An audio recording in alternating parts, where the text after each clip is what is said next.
Hledáte perspektivní obor, ve kterém se uplatníte? Vyberte si z naší nabídky. Vedle administrativy, marketingu, managementu nebo podnikání nabízíme i oblast účetnictví a daní. Blíže vám ji představí náš oblíbený lektor Tomáš Zahrádka. Účetnictví je na trhu práce velmi žádaným oborem.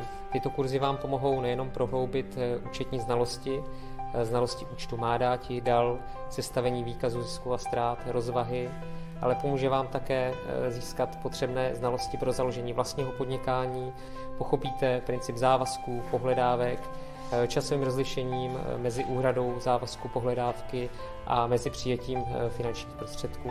Seznámíte se se spoustu zajímavých lidí, kteří stejně jako vy mají zájem na tom sebevzdělávat se a zlepšovat své znalosti a dovednosti. Do našich kurzů přicházejí lidé, kteří už třeba mají nějakou zkušenost, ale většinou lidé, kteří k účetnictví zatím vůbec neměli přístup, neznají, nevědí, neumí. Během našich lekcí ale po velmi krátké době jsou schopni zaúčtovat běžné účetní případy, umí vystavit fakturu, umí zaúčtovat pokladní doklady, banku, cokoliv, s čím se v běžném životě ve firmách setkávají. A já osobně vždycky žasnu, že už po tak krátké době si poradí i s velmi složitými příklady, jako je účtování o leasingu, účtování o majetku, převodu podílů ve společnosti. Za tu dobu u nás udělají obrovský kus práce, který se jim samozřejmě vrátí. Udělají obrovský kus dopředu ve svém profesním životě. Samozřejmě studovat budou muset dál, získávat informace budou dál, ale nejdůležitější je ten začátek. A dobrý začátek, ten může být právě v našich kurzech.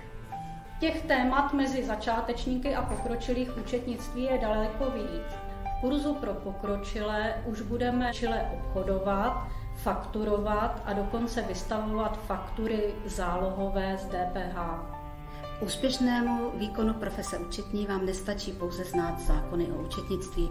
Musíte se také seznámit se základy některých daní. Nejenom profese účetní potřebuje znát základy daní, ale také podnikatel ke svému úspěšnému podnikání se musí zorientovat v našem daňovém systému. Proto vás rádi uvítáme v našich kurzech a budeme se na vás těšit. Určitě ty znalosti v praxi využiju jak na počítači v tom účetním programu Pohoda, tak i vlastně v účtování. Kvalita je výborná a praxe na počítači taky, takže já doufám, že zatím je to všechno v pohodě, zatím se mi to líbí. Dobře si to spočítejte. Investice do vzdělání je investice s nejvyšší návratností.